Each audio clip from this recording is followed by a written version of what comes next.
if you have an premium account on Spotify, and if you purchase a new device or new mobile phone and you want to transfer your Spotify details or the same Spotify account to another phone or to your new mobile device.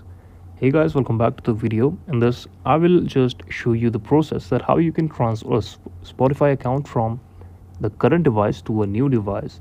So firstly, we just need to understand one thing, that Spotify account cannot be transferred, or Spotify account cannot be transferred to another mobile phone or another device. What we can transfer is just your Gmail ID. On the ID your Spotify account is made on.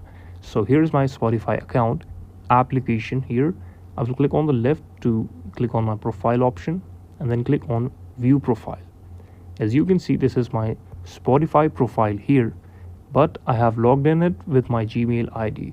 So you simply have to log in with the same Gmail ID on another phone Spotify, enter the same username, and yes, your account will be restored on it and you can enjoy the same music from this device to another device. This is the video. Thank you so much for watching it.